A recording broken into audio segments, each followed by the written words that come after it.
Desigualdad de Jensen.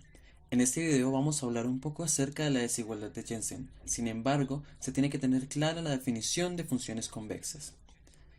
Una función f de d, donde d es un r o un intervalo de r, se dice que es convexa si para cualquier par de puntos x y y que pertenecen al intervalo a y b y cualquier real t tal que t sea mayor que 0 y menor que 1, se cumple que f de 1 menos t por x más t de y sea menor o igual a 1 menos t por f de x más t de f de y. De modo que en el intervalo x y y contenido en D, la gráfica de f queda por debajo del segmento que une a x f de x y f de y.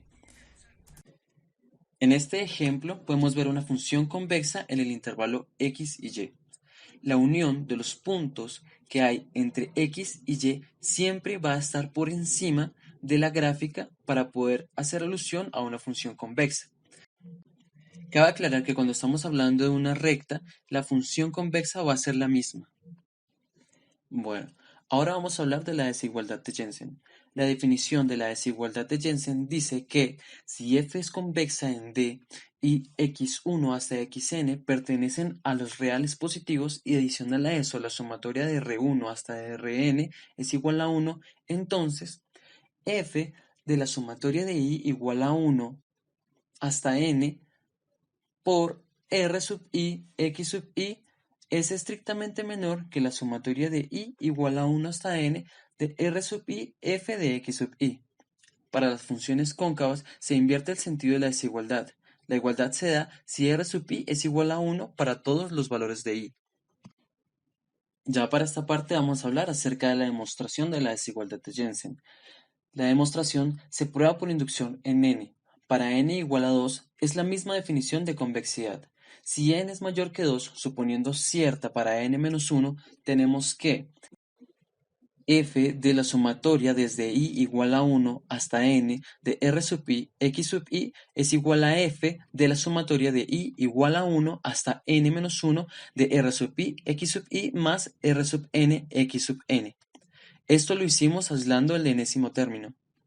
Esto es equivalente a decir que f de 1 menos r sub n por la sumatoria de i igual a 1 hasta n-1 por r sub i sobre 1 menos r sub n, todo eso multiplicado por x sub i más r sub n x sub n. Esto es igual a f de la sumatoria desde i igual a 1 hasta n por r sub i x sub i, donde debe ser estrictamente menor a 1 menos r sub n por la función de sumatoria desde i igual a 1 hasta n-1 por r sub i sobre 1 menos r sub n, todo esto multiplicado por x sub i, más r sub n por f de x sub n. De la misma forma podemos decir que es estrictamente menor que 1 menos r sub n por la sumatoria de i igual a 1 hasta n-1 por r sub i sobre 1 menos r sub n por f de x sub i más r sub n f de x sub n. Esto es lo mismo que decir que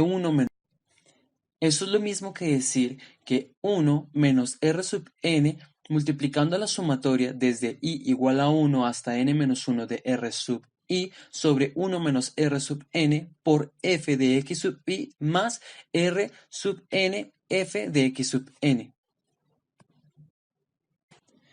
Por lo tanto, podemos concluir que f de la sumatoria de i igual a 1 hasta n por r sub i x sub i debe ser estrictamente menor a la sumatoria desde i igual a 1 hasta n por r sub i de f de x sub i. Y para finalizar, vamos a ver una aplicación en donde hace uso de la desigualdad de Jensen. Esta aplicación va a ser la formulación probabilística, donde usando la notación habitual en probabilidades podemos escribirlo de esta forma, donde phi de la esperanza de x es estrictamente menor que la esperanza de esperanza matemática de phi de x, en donde definimos que phi es una función convexa. Ya con esto podemos dejar claro la idea de la desigualdad de Jensen. Gracias.